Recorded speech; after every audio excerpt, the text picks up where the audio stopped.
여러분, 지금 우리 경제가 위기라는 말 정말 많이 들으시죠? 물가는 치솟고 대출이자는 숨통을 조여오는데 내 월급만 제자리 걸음인 이 답답한 현실 속에서 도대체 어디로 가야 할지 막막하실 겁니다. 그런데 여러분, 제가 오늘 정말 소름 끼치는 사실 하나를 말씀드려야겠습니다. 우리가 이렇게 각자 도생하며 하루하루를 버텨내고 있는 지금 이 순간에도 누군가는 정부가 정성스럽게 깔아준 비단길을 위해서 엄청난 부의 기회를 선점하고 있습니다. 그것도 무려 30조 원이라는 거대한 자본의 파도를 타고 말이죠. 오늘 우리가 다룰 주제는 바로 30조 원 규모의 국가 성장 펀드입니다. 아마 경제 뉴스에 관심 있는 분들이라면 한 번쯤 들어보셨을 이름일 겁니다. 정부가 앞으로 몇 년간 30조 원을 투입해서 신산업을 육성하고 중소벤처기업을 돕겠다는 아주 평범하고 따뜻한 이야기처럼 들리시죠? 하지만 제 눈에는 이 뉴스가 전혀 다르게 보입니다. 이건 단순한 중소기업 지원 정책이 아닙니다. 이건 국가라는 거대한 설계자가 2026년 현재 대한민국에서 누가 살아남고 누가 막대한 부를 거머쥘지를 미리 찍어준 합법적인 내부자 정보나 다름없습니다. 생각해보세요. 여러분이 매일 쓰는 시장 바구니, 물가 몇천 원에 벌벌 떨고 있을 때 국가라는 거대한 기계는 30조 원이라는 천문학적인 돈을 특정 바구니에만 담기로 결정을 끝냈습니다. 이게 무슨 뜻이겠습니까? 앞으로 그 바구니에 담긴 기업들은 정부라는 거대한 에스컬레이터를 타고 가만히 서 있어도 정점에 올라갈 수 있다는 뜻입니다. 반면 그 바구니에 들지 못한 나머지 수많은 기업과 개인들은 끝도 보이지 않는 가파른 계단을 맨몸으로 기어 올라가야 한다는 잔인한 선언이기도 합니다. 저는 오늘 이 30조 원의 설계도를 낱낱이 파헤쳐보려고 합니다. 정부가 왜 하필 지금 이 시점에 이런 거대한 자금을 쏟아붓는지, 그리고 그 돈이 정확히 어느 길목으로 흘러가서 누구의 주머니를 채워주게 될지, 그 구조와 흐름을 차분히 짚어보겠습니다. 오늘 영상을 끝까지 보시는 것만으로도 많은 사람들이 놓치고 있는 자금 이동의 지도를 이해하게 되실 겁니다. 그럼 시작하겠습니다. 혹시 1970년대 대한민국을 기억하십니까? 당시 우리나라는 정말 아무것도 없는 가난한 나라였습니다. 그때 박정희 정부가 중화공업 육성이라는 카드를 꺼내들었죠. 포항에 제철소를 짓고 울산에 조선소를 세운다고 했을 때 세상 사람들은 비웃었습니다. 돈도 없고 기술도 없는데 무슨 수로 배를 만들고 철을 뽑아내느냐고 말이죠. 하지만 그때 정부의 강력한 의지와 자금이 어디로 흐르는지 정확히 꿰뚫어보고 그 길목에 미리 가서 기다렸던 사람들, 그리고 그 정책에 올라탔던 기업들은 지금 어떻게 되었나요? 대한민국을 움직이는 0.1%의 재벌가가 되었습니다. 지금 우리가 마주한 이 30조 원의 국가 성장 펀드가 바로 제2의 중화공업선언입니다. 시대가 변해서 철강과 조선 대신에 반도체와 인공지능, 그리고 바이오라는 이름으로 바뀌었을 뿐 정부가 특정 분야를 지정해서 돈을 밀어 넣어주는 이 구조는 50년 전과 소름 끼칠 정도로 똑같습니다. 역사는 반복됩니다. 다만 그 형태가 세련되게 변할 뿐이죠. 대중들은 항상 늦습니다. 뉴스가 나오고 주가가 폭등한 뒤에야 저기가 기회였구나 하고 뒤늦게 뛰어듭니다. 하지만 진짜 부자들은 정부가 예산을 편성하고 펀드 조성 계획을 발표하는 바로 그 찰나의 움직임이다. 30조 원이라는 돈은 결코 작은 돈이 아닙니다. 이 돈이 시장에 풀리기 시작하면 자산 가격의 왜곡이 일어날 수밖에 없고, 그 왜곡이 발생하는 지점이 바로 우리가 돈을 벌 수 있는 틈새입니다. 오늘 제가 준비한 내용은 여러분의 상식을 완전히 뒤엎을 겁니다. 정부가 말하는 미래 상장 동력이라는 화려한 수식어 뒤에 숨겨진 진짜 의도는 무엇인지, 그리고 이 30조 원이 만드는 거대한 소용돌이 속에서 우리 같은 개인들이 어떻게 하면 휩쓸려 내려가지 않고 그 파도를 타고 올라갈 수 있을지 아주 구체적이고 날카로운 통찰을 전해드리겠습니다. 이건 단순히 경제 공부가 아닙니다. 2026년 이후 대한민국에서 당신의 자산 가치가 결정돼 생존 전략입니다.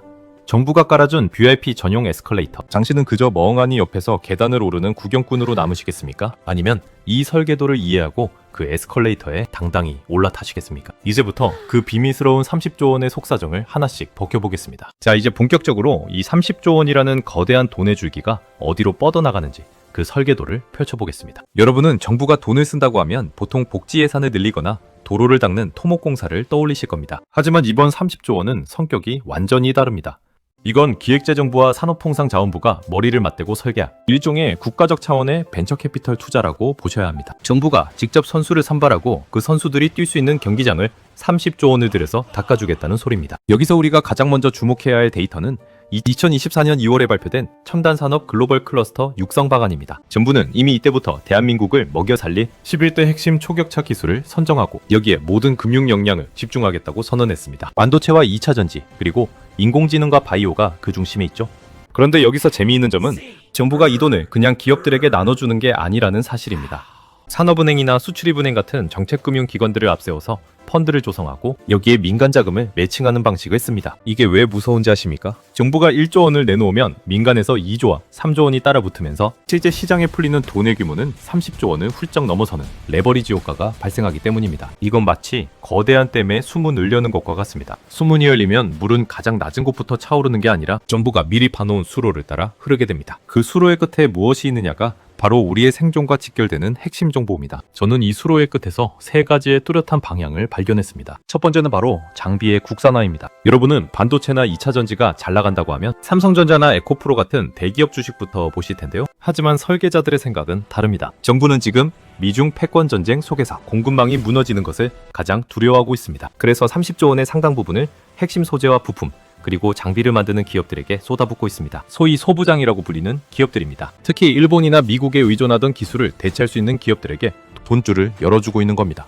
이건 단순한 지원이 아니라 국가 안보 차원의 강제적인 성장입니다. 두 번째 방향은 인프라의 재건입니다. 인공지능 시대가 오면 가장 필요한 게 무엇일까요? 똑똑한 알고리즘일까요? 아니면 엄청난 양의 데이터일까요? 둘 다 맞지만 진짜 정답은 엄청난 양의 전기입니다. 챗 GPT를 한번 돌릴 때 들어가는 전력량이 일반 구글 검색의 몇 배에 달한다는 데이터는 이미 유명하죠. 정부의 30조 원 중 상당 부분은 이 인공지능 시대를 버텨내 전력망과 변압기, 그리고 에너지 저장 장치인 ESS 산업으로 흘러가고 있습니다. 남들이 인공지능 소프트웨어에 열광할 때 진짜 돈 냄새를 맡는 사람들은 그 인공지능을 구동시키기 위한 구리선과 변압기를 만드는 기업들을 보고 있습니다. 정부가 이 분야에 돈을 푼다는 건 앞으로 우리나라 전력망 전체를 뜯어고치겠다는 의지의 표현입니다. 세 번째는 바이오의 제조화입니다. 우리나라는 반도체 제조에서 세계 최고죠. 정부는 이 제조 역량을 바이오에 이식하려고 합니다. 이른바 바이오 파운드리라고 불리는 영역입니다. 신약을 개발하는 도박 같은 사업이 아니라 남이 개발한 약을 대신 대량으로 정밀하게 찍어내주는 공장에 돈을 밀어주고 있습니다. 왜 그럴까요?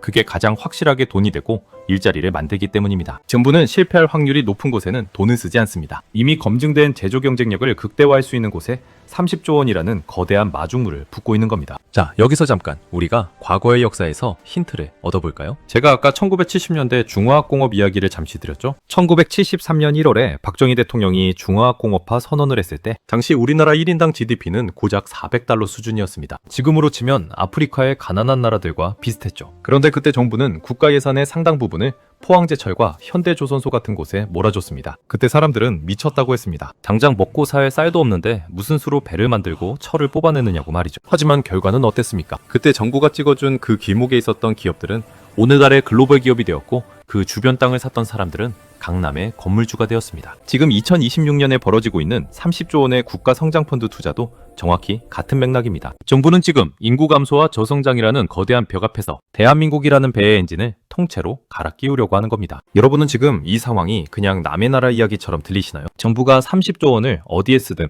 내 통장 잔고와는 상관없다고 생각하시나요? 절대 그렇지 않습니다. 이 거대한 자본의 흐름은 필연적으로 시중금리와 물가, 그리고 여러분이 투자하고 있는 주식과 부동산 가격에 엄청난 영향을 미칩니다. 30조 원이 특정 산업에 집중 투하되면 해당 산업군에 속한 기업들의 몸값은 비정상적으로 높아질 수밖에 없습니다. 그 기업들이 돈을 벌면 그 직원들의 연봉이 오르고 그들이 소비를 하며 주변 상권이 살아납니다. 반대로 정부의 선택을 받지 못한 사양 산업들은 갈수록 자금난에 시달리며 도태될 것입니다. 설계자들은 이미 결정을 내렸습니다.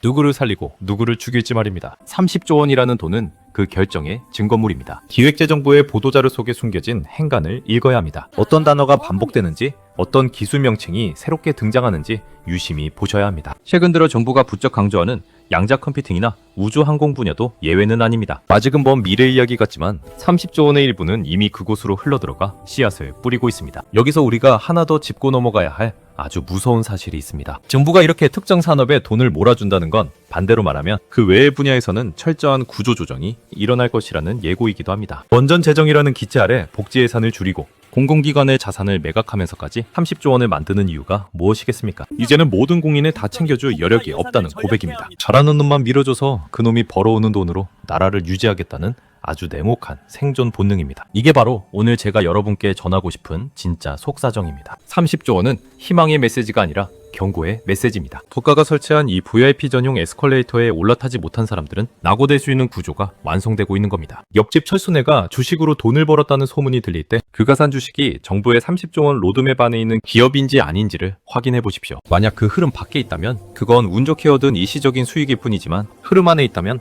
그건 거대한 시대의 파도를 탄 겁니다. 이제 우리는 질문을 던져야 합니다. 과연 나는 이 30조 원의 수혜를 입는 쪽에 서 있는가? 아니면 그 돈을 만들기 위해 내 호주머니에서 세금만 뜯기고 있는 쪽인가? 정부가 찍어준 이 합법적인 대박의 길목에서 우리는 구체적으로 어떤 행동을 취해야 할까요? 단순히 관련 주식을 사는 것만으로 충분할까요? 아니면 내 직업과 사업의 방향 자체를 통째로 바꿔야 할까요? 자, 이제 이 30조 원이라는 거대한 자금의 세부적인 설계도를 더 깊숙이 들여다보겠습니다. 여러분이 반드시 아셔야 할 사실은 이 돈이 그냥 한꺼번에 시장에 뿌려지는 쌈짓돈이 아니라는 겁니다. 정부는 이 30조 원을 크게 3개의 물줄기로 나누어 놓았습니다. 첫 번째 물줄기는 바로 혁신성장 펀드입니다. 기획재정부와 금융위원회가 주도해서 매년 5조 원씩 5년간 총 25조 원을 조성하는 프로젝트죠. 나머지 5조 원은 산업별로 특화된 전문 펀드들로 구성됩니다. 여기서 우리가 주목해야 할 설계자들의 아주 영리한 수법이 하나 있습니다. 바로 마중물 전략입니다. 정부는 30조 원 전체를 세금으로 채우지 않습니다. 정부가 낸 돈은 3억 원인데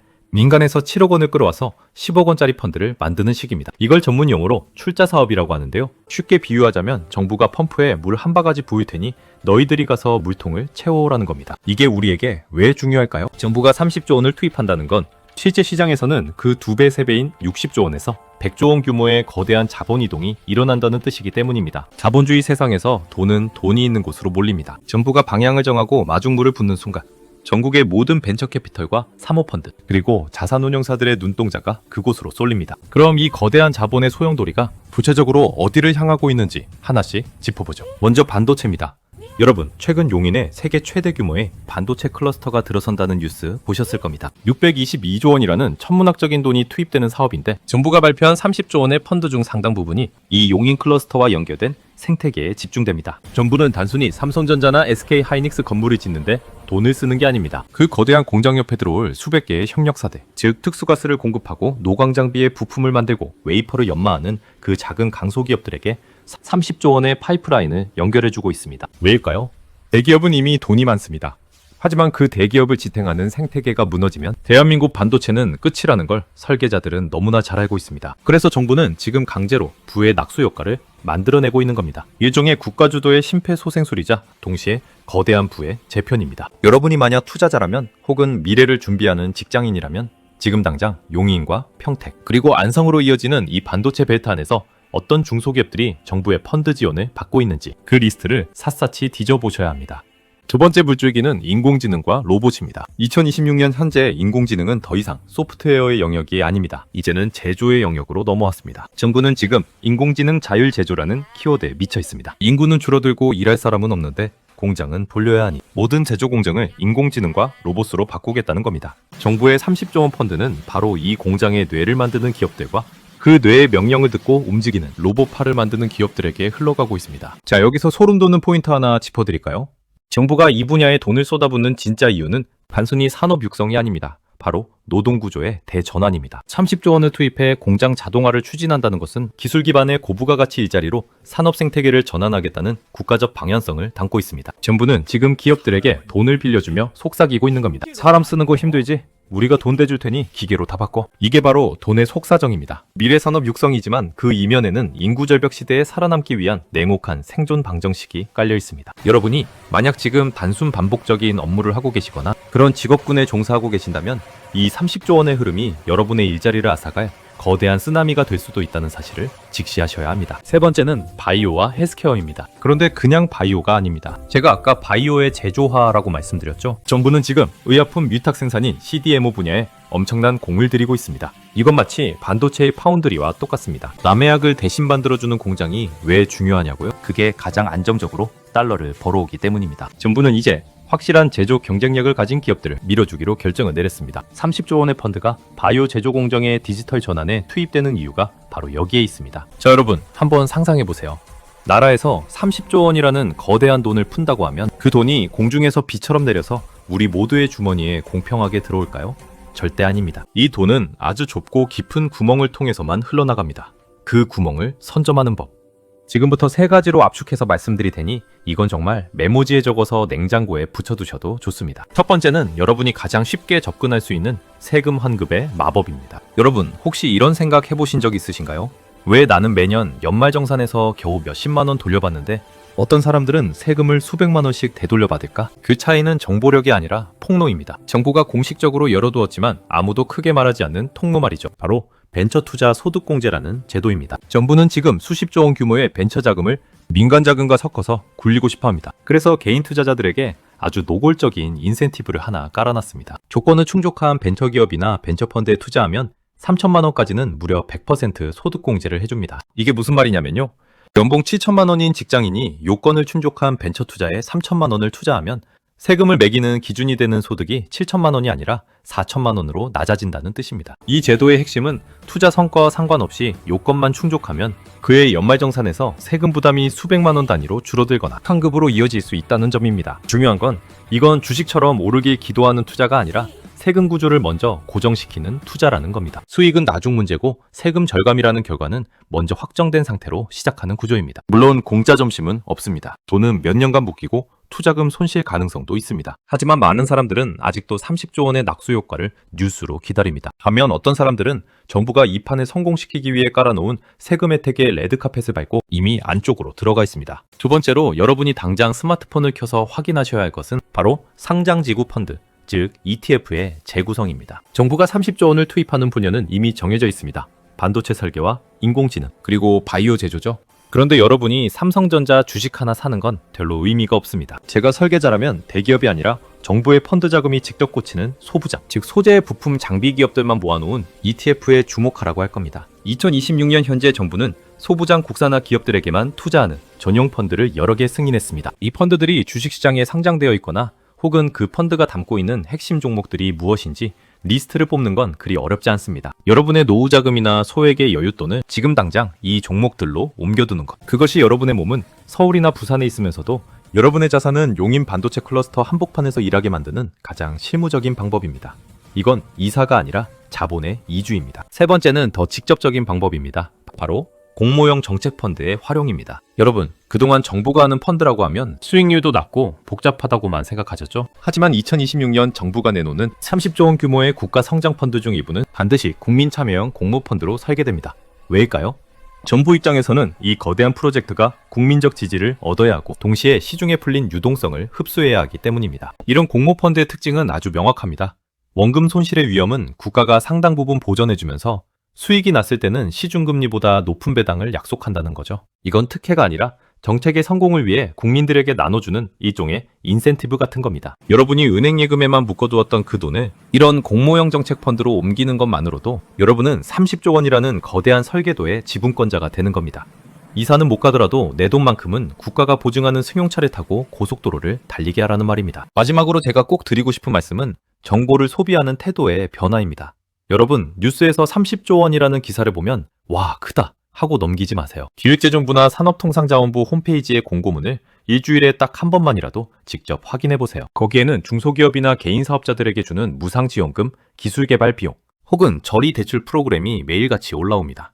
여러분이 지금 계신 그 자리에서 내가 받을 수 있는 혜택이 단 100만 원이라도 있는지 찾아보는 것. 그 사소한 실행이 30조 원 규모로 설계된 정책 시스템 안에서 개인의 몫을 합법적으로 확보하는 가장 현실적인 참여 방식입니다. 정책을 설계한 쪽이 가장 주목하는 건 제도를 정확히 이해하고 성실하게 활용하는 사람들입니다. 그런 참여가 늘어날수록 혜택이 소수에 머무르지 않고 더 넓게 분산되기 때문이죠. 다시 한번 말씀드리지만 이 30조 원은 단기적인 체감 만족을 위해 만든 돈이 아닙니다. 대한민국이 글로벌 무대에서 경쟁력을 유지하기 위해 불가피하게 선택한 국가 차원의 전략 자금입니다. 이 네모칸 자본의 논리 안에서 우리가 취할 수 있는 가장 똑똑한 행동은 거창한 구국결사가 아닙니다. 국가가 설계한 거대한 정책 자금의 흐름 속에서 개인이 합법적으로 활용할 수 있는 몫을 어떻게 극대화할지 고민하는 지극히 현실적이고 실리적인 접근입니다. 이제 우리는 질문을 바꿔야 합니다. 내가 저기로 어떻게 갈까가 아니라 저 돈을 어떻게 내 자리로 끌어올까로 말이죠. 저는 오늘 그 구체적인 낚싯대를 던지는 법을 알려드렸습니다. 이제 그 낚싯대를 잡고 실제 월척을 낚아올리는 건 여러분의 몫입니다. 이상 돈의 속사정이었습니다.